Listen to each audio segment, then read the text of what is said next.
Good morning, everyone, and welcome to this morning's webinar on CDFA resources and how to fund your community project. I'm Melissa Latham. I'm the Director of Communications and Policy at CDFA.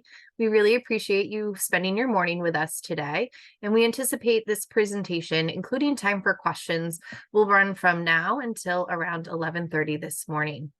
So today we're really focused on providing you an overview of CDFA for those of you who may be new to working with us, things to consider when you're developing your community-based project, as well as specific information on CDFA resources that are available to nonprofits and municipalities through all phases of project development. And that includes concept initiation, planning and development, and implementation. We'll also be providing you some specific project examples. It'll give you a good sense of some of the community-driven projects that CDFA has supported in the past. So we are recording today's session, and we will share that recording alongside the presentation slides and links to relevant resources with you in the coming days. So please be on the lookout for that in your inbox. If you have questions, we welcome you to post them in the Q&A box. And we will be monitoring that throughout and pausing to answer those questions. Again, please post your questions in that Q&A box instead of the chat. That really helps us manage and make sure that we're getting to everyone's questions effectively. So today I'm going to be joined by our Executive Director, Katie Easterly Marte, as well as our Director of Clean Energy Finance, Scott Meslinski. So you'll hear from them throughout this morning. And I will quickly turn this over to Katie to jump right in and get us started. Thank you so much. And as Melissa said, welcome everybody. The Community Development Finance Authority, if you're new to working with us, is a statewide community economic development entity, and we serve all of New Hampshire. We're state chartered, we're independent, and we're a nonprofit organization. We're similar to other state authorities like the Business Finance Authority or New Hampshire Housing. Our board is appointed by the Governor and Council. Our goal today is, as Melissa explained, is to provide you an overview of CDFA, which I'll start with here, describe our funding and technical assistance ecosystem, and give you some examples of how our work touches down in New Hampshire communities. Our mission is to maximize the value and impact of community development, economic development, and clean energy initiatives throughout New Hampshire. We see a future New Hampshire whose communities are economically and socially resilient, that reflect and respect their natural surroundings, and are places where people want to and can live, work, and play. Our overall mission is to meet those evolving community economic development needs of New Hampshire's communities. In fiscal year 2023, which for CDFA runs from July 1st to June 30th, we invested nearly $30 million into New Hampshire communities. That supported 97 community-based initiatives across New Hampshire. And those community initiatives, many of them, particularly the tax credit initiatives here on the map in blue, were supported by 122 business donors. If you don't know about the tax credit program, I'll be providing a brief overview of that today, and additional information of how you can sign up for the tax credit specific workshops that are coming up in the beginning of January. These initiatives supported nearly 42,000 people, created, preserved 203 housing units, retained and created jobs, both for micro businesses and elsewhere, and really provided a significant rehabilitation of commercial and public facility property across New Hampshire. We invest in the people in New Hampshire by deploying a well-tuned, effective investment system. So that's the investment of grants, loans, and tax credit equity. And then we also provide technical assistance through our staff across all of the various resources at CDFA. We provide that technical assistance to prospective applicants from communities, nonprofits, and for-profit organizations. We do so in webinar-style resource information like we are today, in program-specific workshops, which you'll hear more about today, and in one-on-one meetings. We work with you to understand your project, align that project with different funding at CDFA, navigate CDFA's application and review process, and connect you with other potential funding sources. CDFA's impact is seen through our partners as they revitalize downtowns, create high-quality childcare facilities, renovate housing, install clean energy projects, expand businesses to provide jobs, and the healthy and vibrant nonprofit sector we have throughout New Hampshire. CDFA's resources enable our partners to do the various things that are necessary to advance these community economic development projects. So that includes starting with concept initiation, where you're really thinking about that and bringing partners together. We'll talk more about that process today. But in addition to providing you information about how that process typically works, about the concept initiation, we also have resources, and we'll review those today we'll review those in depth today. Those include our pre-application technical assistance, that's that one-on-one technical assistance meetings, the grant writing assistance, and the community economic development tax credits. Once that concept is really fleshed out and you have an idea that you're looking to move forward, then we hope to support your project with planning and development resources. That includes our planning grants through the Community Development Block Grant Program, the Pre-Development Loan Program, and energy assessment grants. Finally, and where we make the most significant of our investments, is in the implementation phase. So that's where we're supporting the construction activities of a particular project or community development initiative. And that's through the Community Development Block Grants, which is a federal program, through the tax credits, through clean energy loans, and also community development loans. We'll talk all about these various funding sources in today's workshop. We continue to support our community partners in this engagement phase, which really wraps around all of our activities, both prior to the deployment of CDFA's resources and afterwards. We're dedicated to ensuring the long-term success of your organization and ensure that network building happens, that you can adequately manage the asset that you've developed, and meet the compliance objectives. Another really significant area of our work is to collect data and make that data available to you. That data is in the form, for CDFA, most significantly, of community progress indicators. So those are 13 indicators that we collect on an annual basis, and they provide really critical information about all of the 234 municipalities across our state. And you can access that data on our website. In addition to these mainstay programs that CDFA has in our funding ecosystem, we also manage special allocations.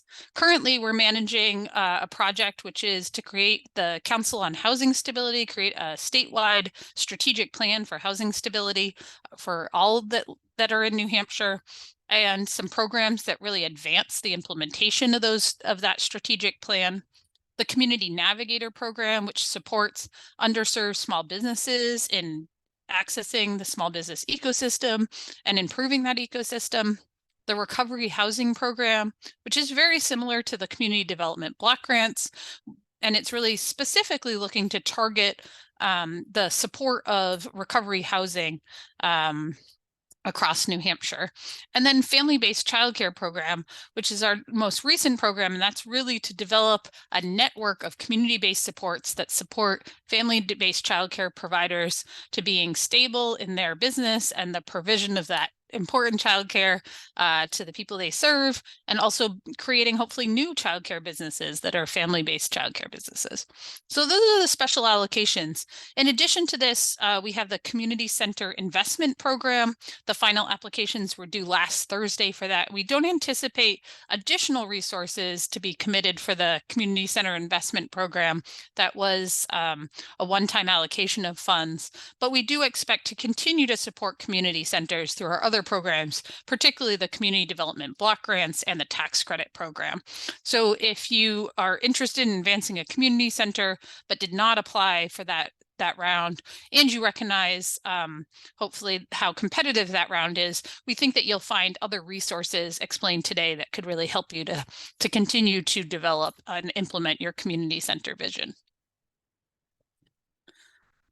So we talked a little bit about the CDFA ecosystem and the funding that we provide, and I talked about how we're kind of in this in this middle phase of the community development process. So we understand there's really a number of steps that actually happen even before that concept initiation, which is really the visioning, right? So the concept initiation is this idea of really thinking about what it would take once you look at the assets in your community, and there's been leaders developed that are going to advance those assets and turn those into a community development initiative. And then CDFA having resources to support the steps of the planning and the implementation, as well as the evaluation. And we also recognize there's a really important last step, which is the celebrate. And then, as you all know, because many of you have implemented these critical projects in your community, that this process just continues, right? This is an evolution of now that particular project that you visioned and really prioritized is in place, and you're really reassessing the needs in your community and thinking about what other investments would be critical to move that broader vision forward. So we look to support the community development process in your community, no matter where you are on this continuum. CDFA is committed to helping communities revitalize your downtowns and village centers where economic development has such a significant impact. This is the city of Franklin, where CDFA had made significant investments over a long period of time, right? That process of developing leadership, planning. We supported many of the aspects of that, and the city of Franklin sought other funding and support for many of the things that they've been doing in the city. CDFA's investments were in a facade improvement program in the downtown, in affordable housing, energy efficiency, nonprofit capacity building, and economic development projects. Our most recent investment is in the public-private partnership that created the first whitewater park in New England. CDFA funds leverage millions of dollars in addition to private investment into the creation of this park. The investments are attracting new businesses, additional private housing development, expanding tourism, and growing a tax base in one of New Hampshire's most challenged former mill towns. Through our community progress indicators, so I talked about those 13 indicators that we collect, we really see a positive impact on the socioeconomics of Franklin as these projects have been advanced over a long history of really visioning for what that community sees as their assets and what they see their future being. The end results of CDFA's investment is a strong, vibrant communities. We make investments that create and strengthen a community's sense of place. We do this through integrated, holistic community economic development initiatives. A great example is the city of Laconia. Over the past decade, CDFA has invested in a number of projects that build local capacity, meet basic human needs, and create resilient and economically successful communities. A couple examples of our investment in Laconia include the investment in the installation of solar panels on housing, permanently affordable housing here in the upper left. This is the Belknap Mill on the right, where a nonprofit arts and maker organization was looking to really invest in the historic mill, and they did so through some tax credits and other investments. At the same time, really working in partnership with the Colonial Theater, which is a significant project supported by the whole community, the City of Laconia, the Belknap Economic Development Corporation, and others, to revitalize the Colonial Theater in downtown. This middle picture is a former church, actually, that was purchased by the Boys and Girls Club of Central New Hampshire and renovated into an after-school program that's right across the street from an elementary school. And finally, in support of the Lakes Region Mental Health Center, who consolidated their locations to improve patient outcomes and access to their services. So support by both the community development block grants and the tax credits to help them with that significant capital project to consolidate their services. These investments support critical human and safety net services, create new opportunities for area residents, and help to create that healthy, vibrant community that we all want to live in. At this point, I have the great opportunity to introduce Scott Meslansky. He's our Director of Clean Energy, and he will go through this section of how to develop your community project. Thanks, Katie. Good morning, everybody. I'll expand a bit further on Katie's description of the community development process and the development of a community project. And organizations and municipalities can engage with CDFA in a variety of ways. You can be an applicant to one of the programs that Katie described and will describe further in a bit, and at different stages of our funding ecosystem. You can also share information about CDFA resources and other resources with organizations and businesses in your communities, and that can help to support the initiatives of those organizations and also to develop partnerships with those entities, which is something that CDFA strongly supports. And a municipality can be an applicant and in some cases an administrator for our community development block grant program on behalf of a nonprofit public facilities or housing project. So as far as needs assessment, working with so many organizations in New Hampshire, CDFA recognizes the importance of assessing the needs for your project or organization prior to the project design or implementation. The assessment can come in many different forms, including identifying community stakeholders or participants, defining the extent of an assessment, the kind of who, what, where of the project, referencing data relevant to that community, engagement with community leaders or potential beneficiaries, and also prioritizing the needs and building community support. Bringing people into the process to shape the outcome is an important part of community engagement. When the engagement prioritizes a variety of styles of engagement, then underrepresented voices are more likely heard. CDFA has an organizational committee to carry out engagement, and we ask those who we partner with to also prioritize community engagement. And of course, this can happen in a large variety of ways. Community engagement at CDFA includes both providing information to others and also looking to be informed by others, participating with partners to shape and implement solutions, and co-influencing learning and strategies. Partnership development. So this, as I mentioned earlier, partnership development, it can leverage the capacity of a municipal or organizational staff for ongoing work and new initiatives. Some examples include identifying and connecting with organizations that are delivering similar or complementary services within your municipality or region, and determining the current needs and challenges and capacity for delivering services. Sometimes you can be working with others who do similar, again, complementary work to help determine what's really needed out there to avoid some of that overlap that may not be necessary. A project team can be shaped in a variety of ways. And we find this a lot, working with a lot of different size and different organizations with different levels of experience. A high capacity organization or municipality might pull together an internal team that regularly designs programs, manages infrastructure projects, or administers grant programs. Other organizations or small communities might only engage a single infrastructure project and capital campaign over a very long period of time.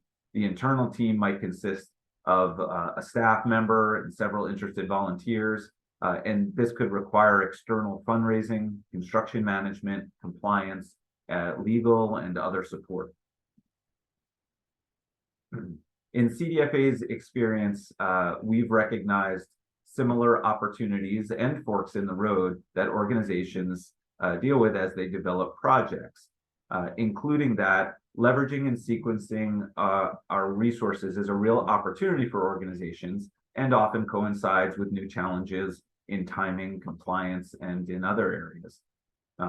We also see that there is a need for a variety of project management skill sets throughout that pathway of a project. Low capacity organizations are less likely to have experience and therefore the skill sets on their teams to advance infrastructure projects, as I mentioned earlier. Sometimes it makes sense to build these capacities internally. Sometimes it makes sense that the needs are more aligned with hiring outside consultants. Again, if it's sort of a one-off project, you're not going to be doing this again. You don't need that capacity over and over in your organization.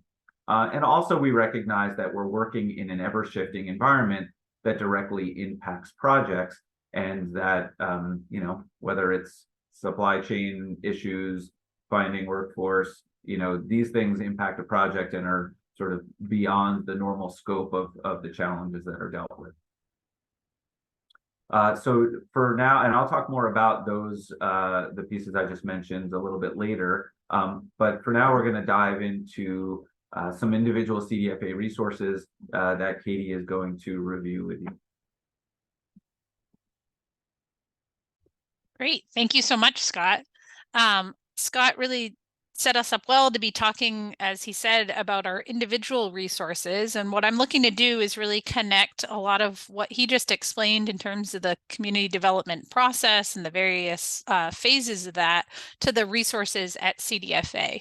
So the first one I'll talk about is the engagement. So if you remember the ecosystem, this is the piece of our work that goes beyond the deployment of our financial resources, which I'll get into in just a minute right next. And what you can expect from CDFA in this area of engagement is support for you doing that work of the needs assessment and the community engagement.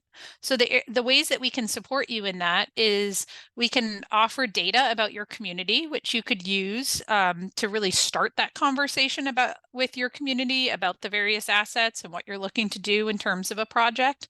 And again, that's the community progress indicators, and those are on CDFA's resource hub, where we put all the information about our programs, and that's under the data page, working with CDFA and then data. So that's one of the ways that we support you. Again, we also provide technical assistance. So that's one-on-one technical assistance and also training.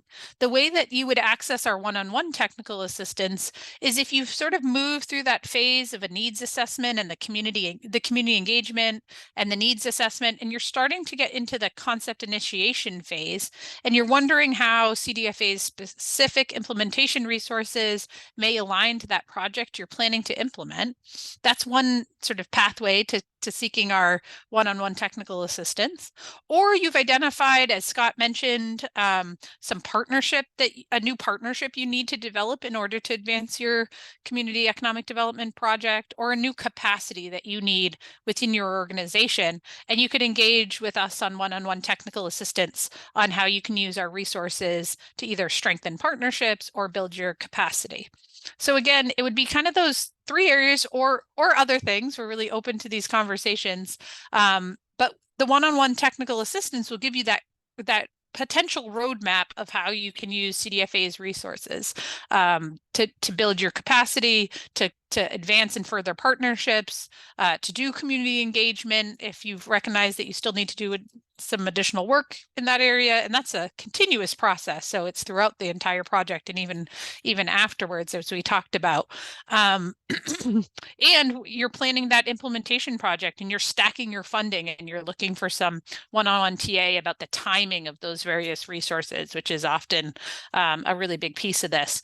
So we provide that TA through our pre-application technical assistance meetings, and you can request a meeting on our website. There's actually a button, and Melissa will put that link to the button in the chat.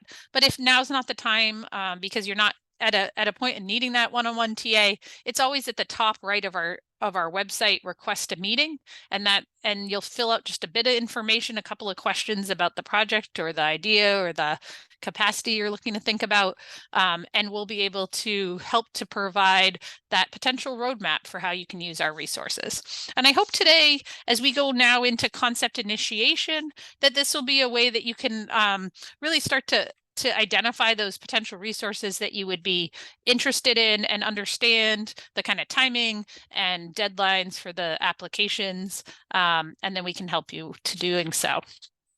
So again, in concept initiation, this is where you're advancing a new idea. You've started to really understand what that project is that you're looking to advance, and you may need that pre-application technical assistance that I went through just a minute ago.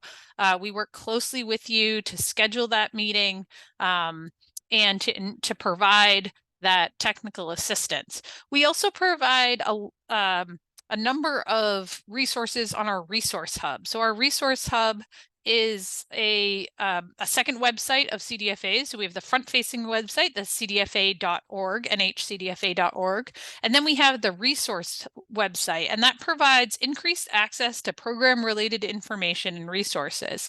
It's an easy-to-navigate online platform that provides an application and program guide for all of CDFA's programs. It provides implementation information. It provides links to forms that you might need. It provides guidance on objectives and eligibility, information on the application process. That's where you can find access to all of our webinars. There are further webinars about specific, that's on our resource hub. And then also in this concept initiation phase, one of the things that we've identified is that smaller organizations often, not always, sometimes it can be a gap in capacity at a particular time, but really where we see it is organizations that are building their capacity. They don't have the internal capacity to be able to, and the skills to be able to write a complex application like the applications that we have available in the tax credit program or the community economic development capacity building program. But we recognize that those organizations that don't have the capacity to write an application, it's still really important that we provide an avenue for them to provide a thoughtful application to the Community Economic Development Capacity Building Program and receive an award of that capacity building. So then you can go on to advance your community economic development project. So to really lower that bar, and we hope and ensure that there's good access to the program, we do make grants of $2,500 available to applicants who need support in writing a grant application. We also connect you to consultants if that's helpful. If you do have a consultant you're typically working with and you'd like to hire them to write your application because they really understand your organization and they have those skills, that's really great as well. It's up to $2,500 to hire a grant writer. It can also support language access. So if that's an area of support, they can provide additional technical assistance on the various aspects of an application. And this is accepted on a rolling basis. This is something if your organization doesn't have those skills and that capacity in-house, and you're thinking of a tax credit application, which is due at the beginning of March, or that community economic development capacity building application, also due in the first week of March. And I'll talk more about that. This grant writing assistance is a great resource to support you. And the first step in that is that pre-application meeting with CDFA, which you can do the request a meeting button to be able to access.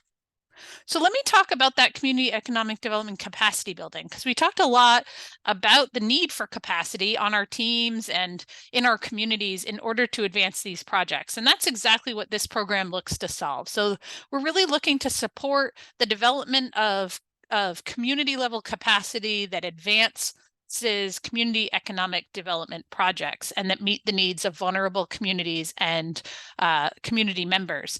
So the eligible applicants for this, you can see here, are the same as the tax credit program, because this is actually, there's $5 million of tax credit allocation annually. And this is a portion of that. It's $750,000 totally. In total, that we invest over a 2-year period. The awards are up to $150,000. And we're really looking to increase the collaboration of organizations and stakeholders to solve a community development challenge or build on an asset in your community, to increase organizations and communities' ability to engage in these really complex community economic development projects. Resource projects led by or directly benefiting priority populations, including organizations with a high financial need, and resource projects in places with a high number of individuals who are in those priority population areas. So that's those areas that are low wealth, rural, or distressed urban communities. Those would be priorities for building this capacity, because we know this capacity is necessary to then advance the community projects. So if you have a project, you're looking to advance the redevelopment of your public facility, you provide dental services in your community, and maybe your building is one of 5 on a street in your urban core or in your village center, but you really recognize that there's other projects that kind of align to what you're thinking about. You could apply for these funds to strengthen your organization's ability to move that forward, but also to really think about a broader community development project that really thinks about the balance of those property owners on your street and puts forward a vision for how people could, for instance, walk to your facility for services, whether it's safe and accessible, and you really know that you need the buy-in from your municipality and other property owners to really think about this in a holistic way. That'd be a great community economic development capacity building tax credit. Or you're a BIPOC-led organization that's really thinking about a community economic development project. You've recognized the need for a new community facility, one that provides workforce training in your community. But you recognize that your organization needs some more organizational infrastructure in order, if you were to purchase a building and put forward that workforce project you've been assembling and developing plans for. This would be a great opportunity to build the strength of your organization to do that. So let me now provide some additional information about the planning and development side of the ecosystem. So this is you've done the kind of community, you've thought through the sort of that initiation phase. You are planning for a capital project, and that project is well visioned in your mind about what the outcome should be. But there's so many steps between knowing what you want to put forward as a community economic development project, a building renovation, a new construction project, a public infrastructure project. You know what it needs to be, but now you need to take those really critical steps to determine the viability of that, to develop that really specific project timeline, and to start that work that's often done by engineers, architects, and architects, surveyors, in order to move the project forward and start thinking about the application or start really specifically planning for the application for implementation resources. So these resources, which I'll talk about in just a minute, really help with those phases of planning and development. So these are doing a site plan, doing early architecturals and engineering, doing a market study.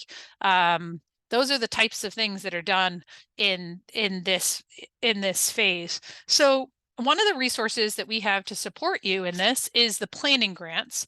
These planning grants come out of the Community Development Block Grant Program. So that is HUD funding, the Department of Housing and Urban Development, federal department. They provide resources to the state of New Hampshire for what's called the Balance of State. And then we invest, CDFA, we administer this on behalf of the state, and we invest these resources into planning activities. So that's what's explained here. And then also implementation. The Community Development Block Grant is a really amazing program. These applications always go through the municipality. So that can be either a county, a city, a village, or a town. They have to be the main applicant.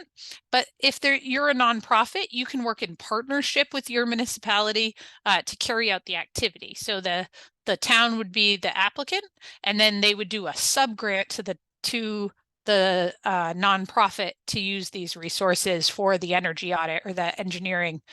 This is up to $25,000. We did just have a workshop that went through the Community Development Block Grant Program in detail. And you could review that on that resource hub, where you could look at the video of that workshop and learn more about the Community Development Block Grant Program. These applications are due anytime. So these are rolling. So we look forward to seeing an application about this. And if you're new to the block grant program, I would encourage you to review that video on our resource hub, and then to do that pre-application meeting with CDFA staff. Our director of the Public Facilities and Housing of the Community Development Block Grant Program, Molly Kaler, and her team would love to meet with you and talk about whether a planning grant makes the most sense for the project you're planning. And if you need additional resources to support those planning activities, or you're not eligible for the Community Development Block Grant, or the way that the block grant is structured, where you're working directly with the municipality as a partner in your project, just doesn't make sense for the type of project you're advancing in your community, then we have pre-development loans. So these have some of the same eligibility that I just talked about. So that would be the marketing study, the site plan, doing the early engineering and architectural work. And these are also rolling, and they're up to $100,000. These are considered low interest loans, and the interest rate is an equitably determined interest rate. So what that means is that CDFA's mission is to support communities and individuals with the most need in order to be vibrant, healthy communities. And so we actually have a base interest rate, and then the more aligned your project is with CDFA's mission and their specific determinants of that, you receive a point or 2 points off of the interest. So it's between 2 and 7%, depending on how many of those interest rate reductions that you receive. And this loan can be paid back with your implementation resources. This is also expands, as you can see, the eligible applicants. So in addition to municipalities like the planning grants, we can also directly provide these pre-development loans to nonprofits, community development corporations, businesses, and cooperatives. Another part of the work that one often wants to do, and we actually require for many of our programs for the implementation, is to do some energy assessment. So if you're going to be making a significant investment into rehabbing your building, we want to be sure that you're doing so in a way that supports the long-term sustainability and sustainable operations of that building.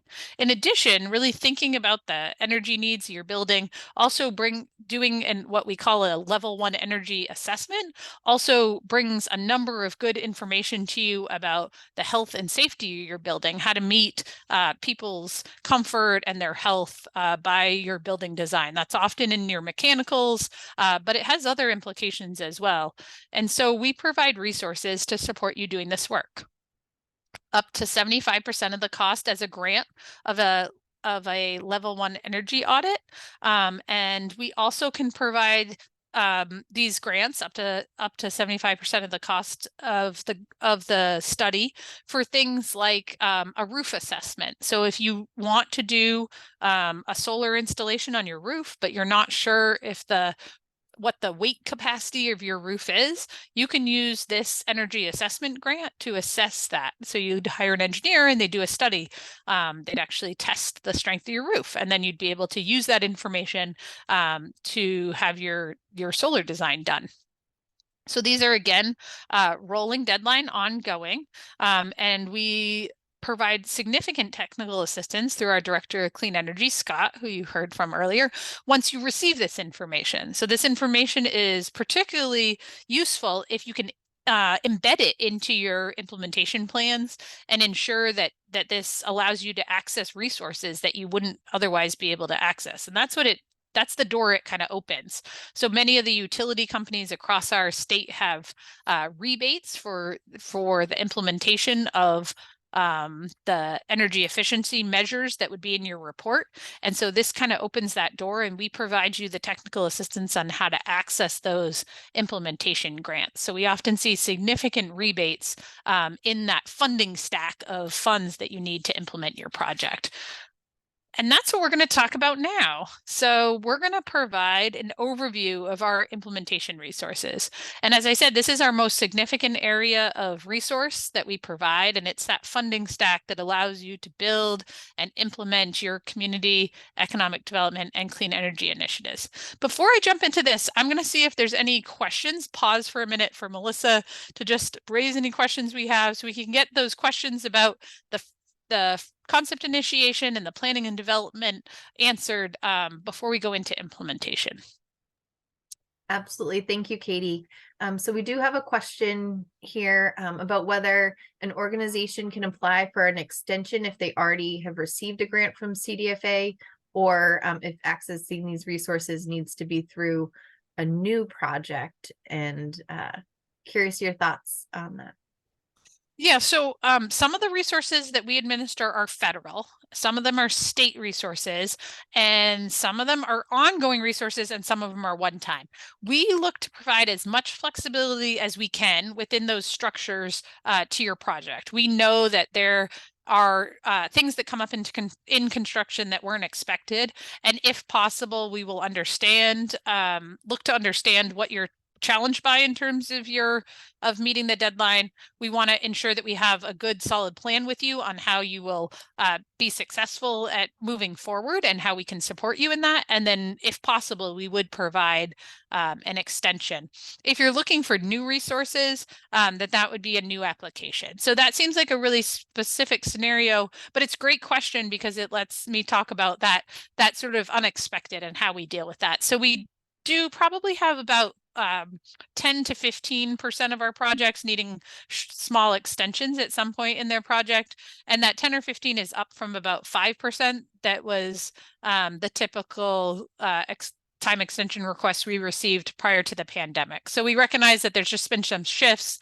Scott mentioned the supply chain challenges, but some other challenges that we've seen in implementing projects, and we're all working to really ensure you have the support to be able to be successful.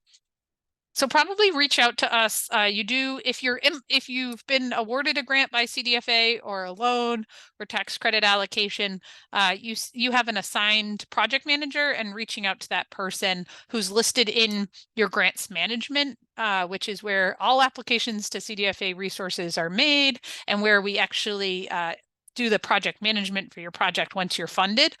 Your project manager would be listed there, and they'd be a great person to start that conversation about timing with. Great, thank you, Katie. And I believe this is referencing the energy assessments. As far as available resources, an organization could do something for a total cost of $8,000. And I'd say that's very specific to that energy assessment piece of the project, not the implementation of that, but actually assessing and auditing what that energy opportunity would be. Yeah, and we usually find that those limits on the energy assessment grants do cover the cost of that level 1 energy assessment or any other assessment that's necessary in order to really understand what you might want to do for energy efficiency or renewables. But we'd love to talk to you about that, and we have a great resource in Scott Mislansky to really think about what would be most critical to understand for your project, and then how does that assessment grant help you with that. Excellent, thank you. And if I'm not answering your question, it might be because we'll likely cover some of that information later. And if we don't, then we'll be sure to circle back to some of these questions as well. We have, let me see, I'm just making sure I'm looking at that. Our community center does not have a handle on the demographics of our users. A small project perhaps, but can you offer assistance in designing and executing this survey, as well as surveys of community wants and needs for our center? Absolutely. So that sounds like a great option to explore the community development block grant planning grants. It depends on who you think your community center serves, whether that's the resource or the community development capacity building resource, or just having a conversation with CDFA. So if you fill out that request a meeting, it's likely Molly Donovan who will connect you with, our director of economic development, because she's got a great level of experience through her work about how to do that community engagement and assessment piece, and can really identify whether that community development block grant planning grant is the best option for that. But we support surveying through that block grant planning grant, income surveying, which is a requirement. You'll understand in just a few minutes of the community development block grant. There is income, who's being served by the community center is a part of understanding whether that's a good resource for you. So that's often a really great thing to do with the CDBG planning grant resources. And then we have a question about maybe those who've applied for the community center investment program and how they should be thinking about maybe some of these implementation resources moving forward. Great. So we did receive the final applications to the Community Center Investment Program last Thursday. We're starting the evaluation of those now, and it's the goal to have the recommendations to the Community Development Advisory Committee and then to the Board of Directors in early February. We hope that that decision gives applicants the time to consider actually an application to our tax credit program, particularly if you're not funded by the Community Center Investment Program, because the applications for the tax credits, I'll go into this in a little detail now, are due on the first week in March. So what we would recommend if you did apply for the Community Center Investment Program, because it is a very competitive funding round, that you do consider tax credits as an alternative path to your project implementation. And so signing up for the tax credit workshop, which I'll talk more about, would be a great next step for you in just ensuring that you have all the information depending on whether you're funded by the community center program. And then I'll talk a little bit more today about the community development block grants. And if your community center is serving, great, thank you, Melissa. If the majority of the people that are served by your community center are low and moderate income, we can support you in understanding that through the planning grant. And then once you understand that, if that's the case, that at least 51% of those served are low and moderate income from low and moderate income households, then you might consider a community development block grant. And likely the next time that you would apply for your community center project would be July. So you'd find out in early February whether you are funded, learn more over the next few months about the community development block grants, make that partnership with your municipality, or if you are a municipality yourself, you could apply. And there are, because these are federal funds and also just the requirements of the particular program, there's some public hearing and other requirements that just require that little more lead time for the community development block grants. So in understanding in early February whether this would be something you want to pursue is a great timing for you to start learning more about the block grants and considering whether you want to make that July application. So again, these are resources of up to $500,000 per grant. We support public facilities and housing applications in 2 rounds a year. So those are in the last Monday in January and the last Monday in July. These are for when we're talking about community facilities, you can acquire a property or land for a community facility. You can construct or rehabilitate a community facility, and community facilities have a very broad definition in the community development block grant. They are any facility that's supporting, not any, but the majority of facilities that are supporting people that are from low and moderate income households. So that's a community center, a senior center, a recovery center, a place that provides services for people in recovery, a food pantry, a shelter, a housing, a place that provides temporary housing to people who need shelter. Those are all community facilities, as well as healthcare facilities, childcare facilities. Those are also community facilities. So if your organization as a nonprofit or as a municipality, if you're providing services to people who are mostly of low and moderate income, this is a great program to support your project. There's also a couple of ways that we can support projects even if the majority of the individuals are not low and moderate income, and that's mostly with the ADA accessibility. So we can provide funds that allow you to build that ADA accessibility even if the majority of people served are not low and moderate income. And another important thing to think about with the block grant program is the things that it doesn't do are the conduct of government. So when I talk about something that's owned by the municipality, like your community center program project, if you have a senior center that's owned by your municipality, that's outward facing, right? That's providing public services in the form of senior services to your population. But if you have a town hall that's mostly the conduct of government, that's not something that we can support with the community development block grant. So the other is developing affordable housing in this program. That's it's the public facilities program and also the housing. So in the housing program, this is both for-profit and nonprofit developers, again, supported through the municipality. So it's a application from the municipality to be subgranted often to a nonprofit or for-profit. And in the housing side, because there's other programs, particularly those run by New Hampshire Housing, like the home program that support new construction, the majority of housing eligible projects in the housing area are those that are rehabilitation. So if you're thinking about existing housing that's for low and moderate income people, or a vacant building that could be housing for low and moderate income people, existing structures are really the most aligned to the community development block grant for housing. There are some circumstances in which we can do new construction. We'd love to talk to you about the circumstance that you have and whether it aligns with those compliance rules. And you'll find all that out in that block grant workshop. So we encourage you, if this seems to align with your project, to look at that Community Development Block Grant Application Workshop, which is on our resource hub.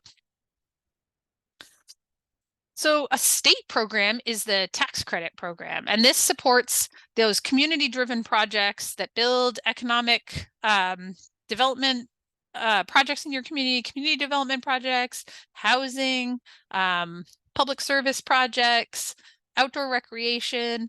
These increase economic opportunities for people. There's $5 million of allocation from the state that CDFA allocates annually to nonprofits, community development organizations, municipalities, and cooperatives. The workshops are in early January, and we very much encourage you to consider coming to the workshop and learning more about the tax credit program. The application deadline is in early March, and the decisions are made about the allocation of those tax credits in June.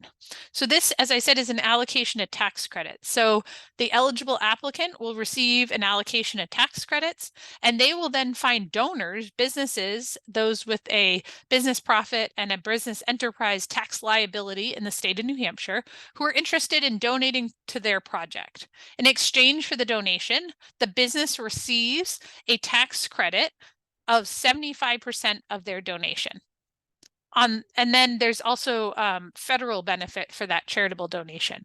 So what we understand is that for every $10,000 donated, it costs the business approximately $1,700. So it's a really great way to amplify your business contributions to your capital project. We often see the tax credit application and the resources provided through the tax credit program being a part of that capital stack, often integrated into a capital campaign. It's not always that way, though. This is a really flexible program supporting those critical community economic development projects in our communities.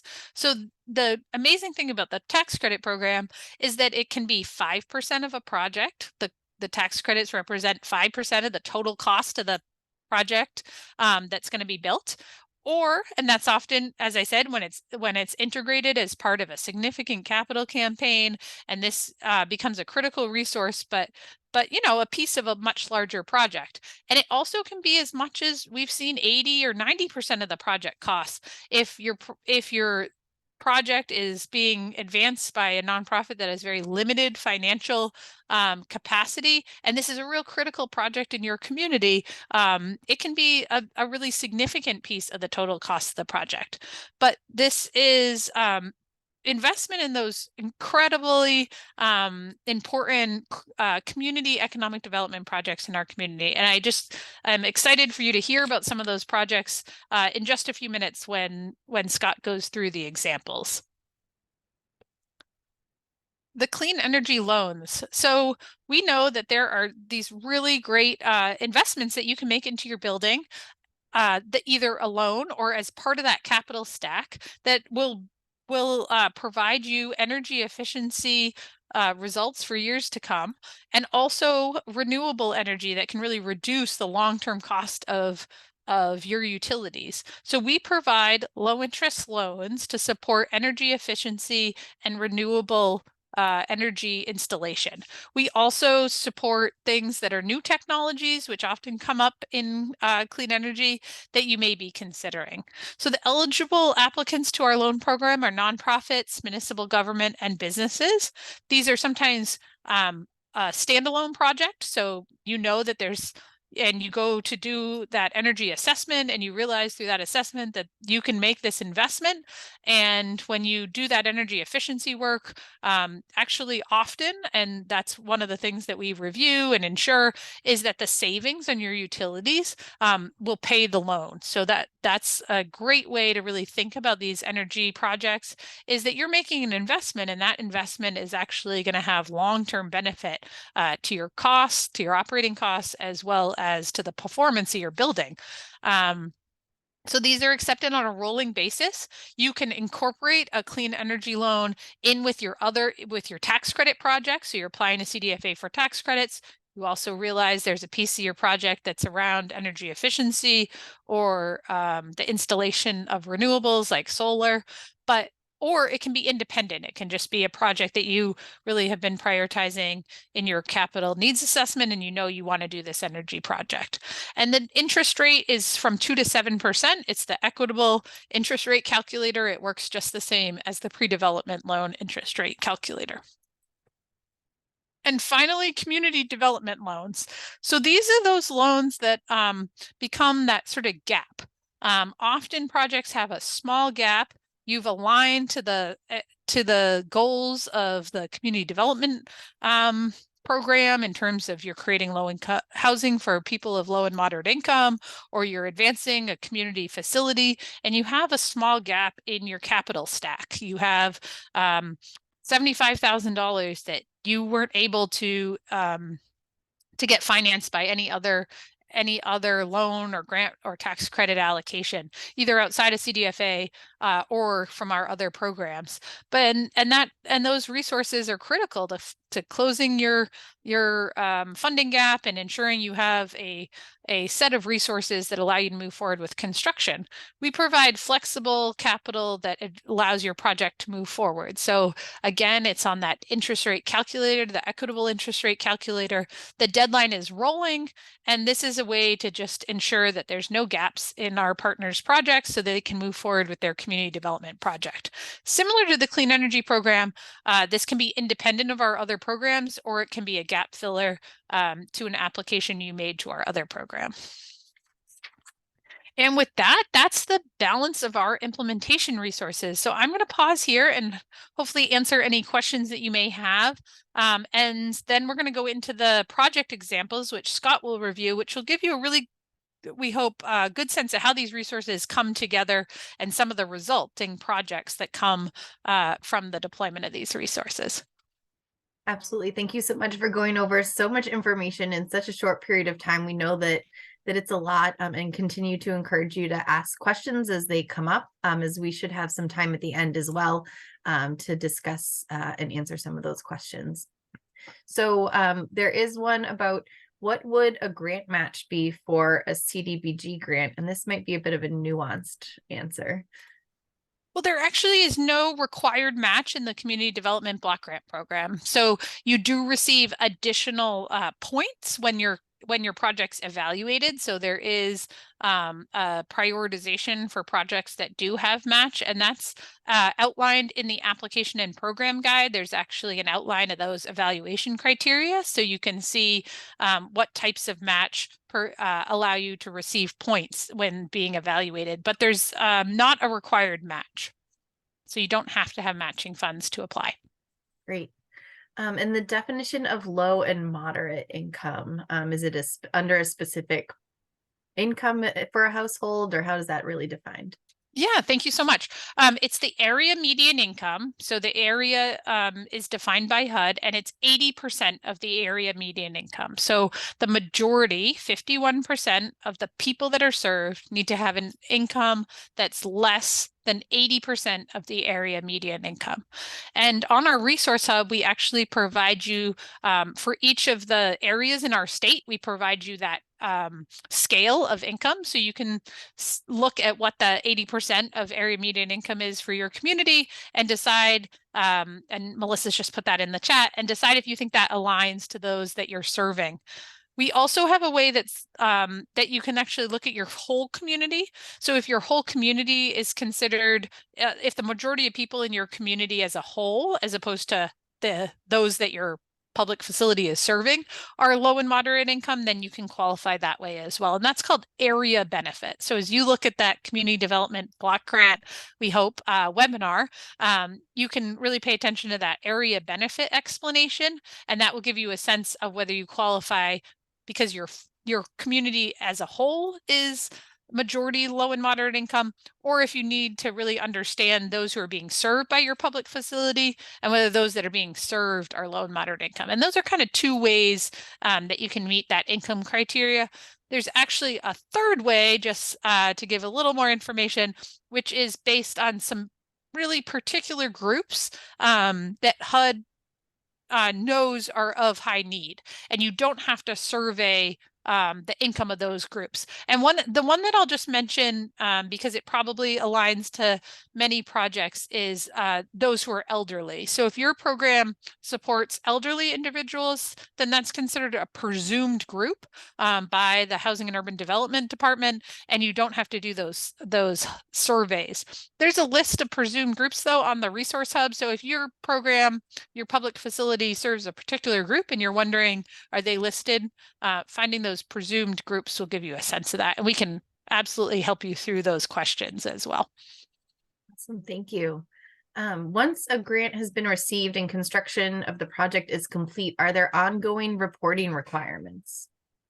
So that's really dependent on the program. The majority of our programs have a 10-year, at least a 10-year requirement to serve those who you agreed in the application you would serve. And what we do to ensure that is that there's a lien on the property that says you need to continue to serve those that you agreed to serve.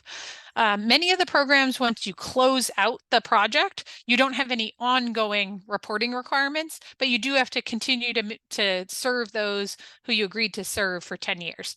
Some of the programs do have an ongoing reporting requirement, and that's spelled out in the specific application workshop. And also we provide you an implementation workshop when you're funded to give you more information about your requirements once you implement the resources. But the majority of the programs do not. Once you finish construction and get that project up and running, you close out your grant with us, and that's the end of your reporting requirements. And then you're just obligated to continue serving those who you agreed to serve for 10 years. That's the vast majority of our funding. Great, thank you. And then just a question about whether the tax credits can be used as match funds for other CDFA grants. Yes, so we've often seen, by often, maybe a half dozen times or so, but we've seen a combination of the tax credit grant and a community development block grant. So you'll apply for the tax credits in March, and then apply for, and then with those resources in hand, you'd apply for the community development block grant and have the tax credits as part of your application as your matching funds. So yep, we've seen that for sure. There won't be an opportunity. I mean, this is a moot question at this point, but in terms of the community center program, which does have a 15% match requirement, you couldn't use the tax credits as a match for that unless you had already received an allocation of tax credits in the past. Great, thank you for clarifying that. And that's all the questions I'm seeing come up now, but if others kind of get raised as we go through some project examples, please continue to drop them into the Q&A box. Great, thank you so much. Take it away, Scott. All right, great.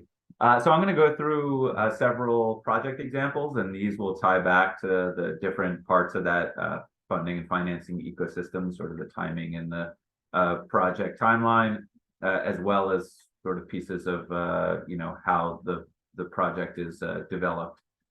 So for our capacity building program is a subset of the tax credit program, as Katie described earlier.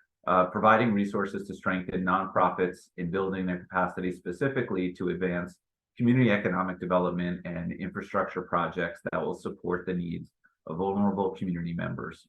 CDFA seeks to support its partners and their ability to achieve their mission in their communities by funding strategic initiatives at critical junctures.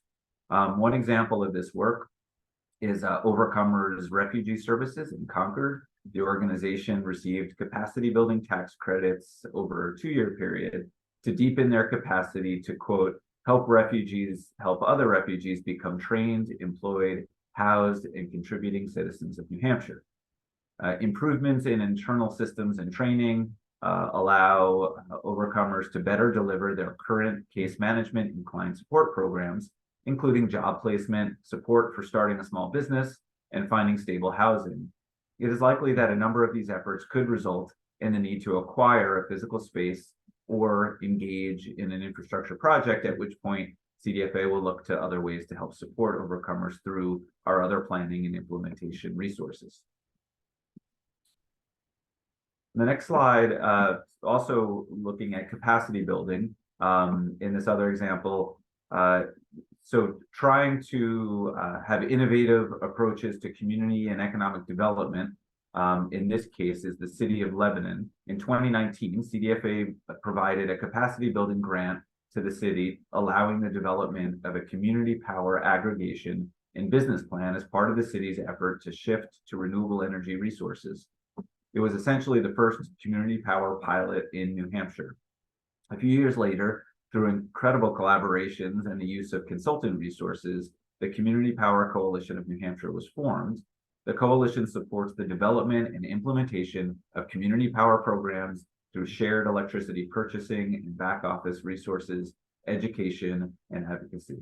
In a short period, the coalition now includes 35 cities, towns, and counties in the state, representing more than 24% of the New Hampshire population.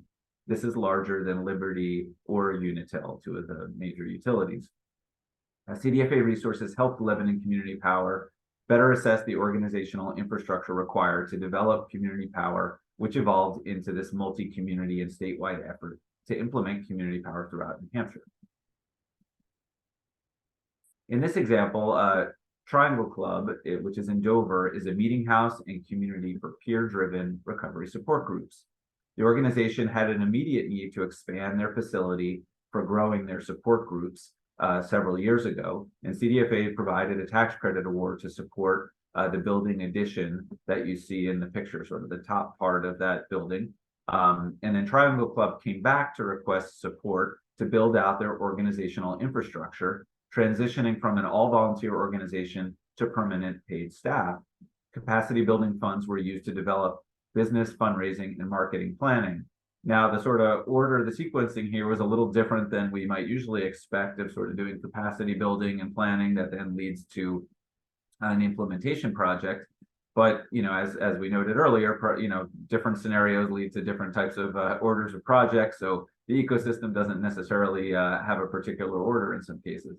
And this does tie back to you know, that project development slide of the importance of developing internal capacity for marketing and fundraising in their case. In the next slide, Gala Community Center in Wolfboro has created Maker's Mill, a makerspace and vocation hub. Capacity building tax credits were awarded to help with their business planning in the concept initiation phase of the ecosystem.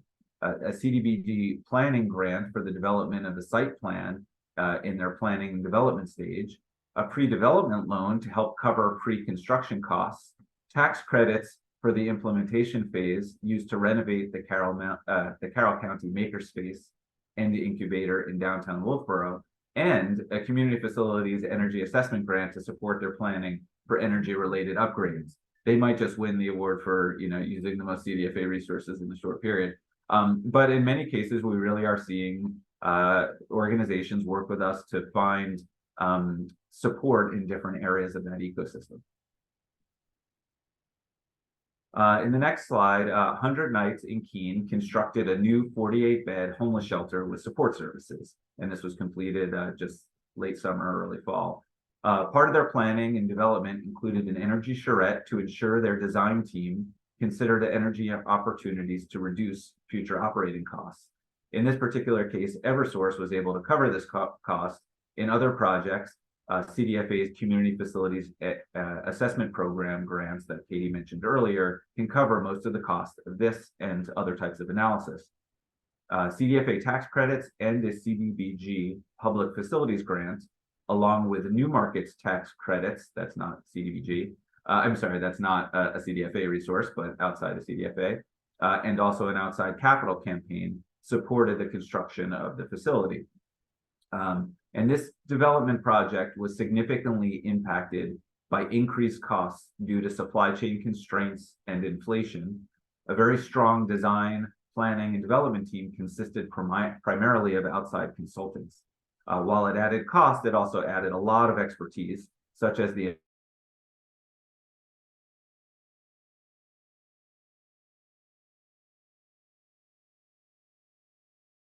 CDFA a few times with projects that didn't move forward for a variety of reasons. Most of the time actually having nothing to do with CDFA, but just the challenges of developing a shelter. But they came back and then they realized their need for some additional outside capacity. And so they saw that and they developed an even stronger project, which was just completed. And then the final project I wanted to mention is this Little Antlers Learning Center. So CDFA aims to create new opportunities for families and individuals within our communities. And one way that work has come to fruition is to ensure families across the state have access to affordable, quality childcare. Mid-State Health Center, which is a federally qualified community health center in Plymouth, recognizes significant demand for high quality, affordable childcare among its employees and within the organization's service area. At the time, the healthcare center was providing childcare services for 18 children in a space that they had leased. CDFA has supported Mid-State's vision to deliver childcare for its employees and the greater community through both tax credits and community development block grants, ranging from a feasibility study through implementation funding from our public facilities and economic development CDBG funding.